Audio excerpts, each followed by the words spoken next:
Agora são 8h10. Com falta de alojamentos, peneiras lotadas e baixa ajuda de custo, a realidade do futebol de base feminino no Brasil é um dos reflexos da desigualdade salarial e de gênero no futebol profissional.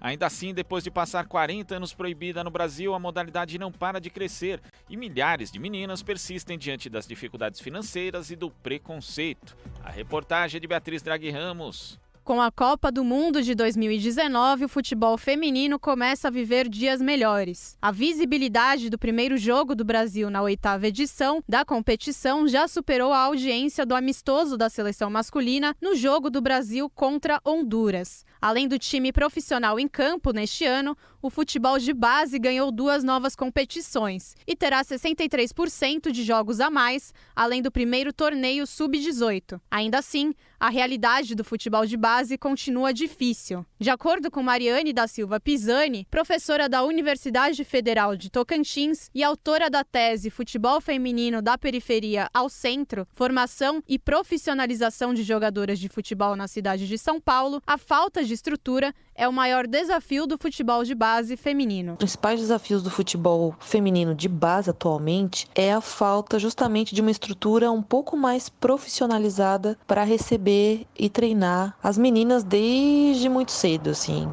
A gente sabe que no Brasil existem muitas escolinhas voltadas para a prática do futebol, mas elas são quase que exclusivamente para os meninos. Se você não tem uma base que forma de maneira sólida, você acaba tendo essa deficiência na formação. E com isso eu não estou dizendo que as nossas jogadoras do profissional não são boas. Estou dizendo que se a gente tivesse escolinhas de formação de base, muito provavelmente a gente teria muito mais jogadoras capazes de jogar competitivamente. A falta dessas escolinhas faz com que a gente perca muito material precioso. Os obstáculos começam no início da carreira das jogadoras e vão desde a falta de incentivo financeiro, peneiras lotadas, falta de moradia, até o preconceito enfrentado por serem mulheres. Além disso, a ausência das chamadas escolinhas impede que milhares de meninas com até 14 anos possam iniciar sua profissionalização. No Brasil, apenas o Fluminense, o Internacional e, em São Paulo, o Centro Olímpico, um projeto em parceria com a Prefeitura da capital, suprem essa demanda. Aos 6 anos de idade, a jogadora profissional do Corinthians, Paula Pires, começou sua carreira jogando com os meninos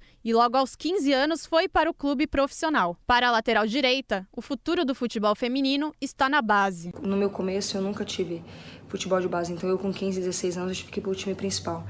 Então a gente acaba tendo que aprender na marra, né, a fazer as coisas da melhor maneira possível, porque uma menina de 16 anos jogando com uma jogadora principal, assim, é um crescimento muito grande, mas a dificuldade aumenta.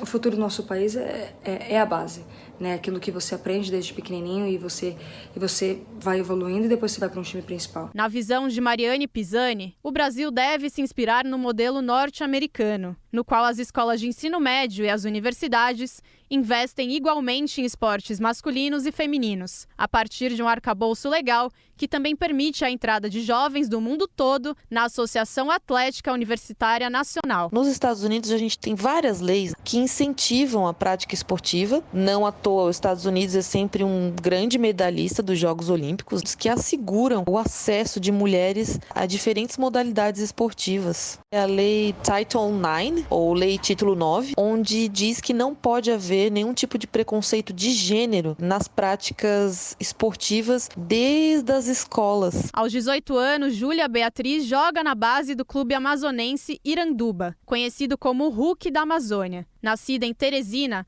ela se mudou para Manaus e recebe uma ajuda de custo para se manter em outra cidade. Ela conta que uma das principais dificuldades no futebol de base feminino é a falta de reconhecimento e de oportunidades iguais às dos meninos. No meio do futebol, realmente a maior dificuldade foi o apoio.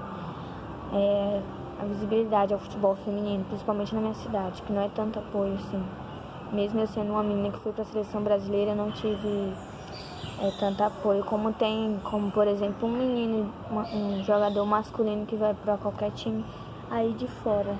O Iranduba é reconhecido por seguir o caminho oposto aos grandes clubes de futebol, ao apoiar com maior peso o futebol feminino. O time oferece uma ajuda de custo na base e bolsa faculdade. Ainda que modesto quando comparado à faixa salarial masculina, no profissional, o Iranduba dispõe de um dos maiores salários no futebol feminino, cerca de R$120 mil, e tem hoje 4 de suas atletas disputando a Copa do Mundo da França. Este ano, a CBF e a Conmebol passaram a exigir que os principais clubes do país formassem times femininos, adulto e de base.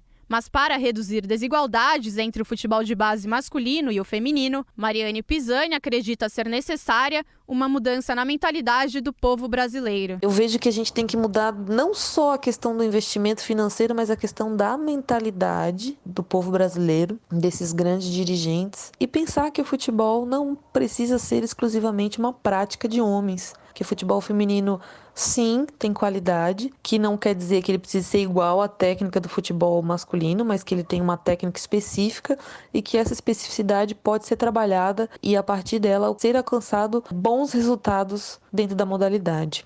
De que essas diferenças entre o futebol feminino e o futebol masculino sejam respeitadas e que as modalidades não sejam mais comparadas, porque é injusto comparar o futebol feminino com o futebol masculino, porque a gente sabe que o futebol masculino tem essa preponderância, essa hegemonia. Beatriz Draghi Ramos, Rádio Brasil Atual.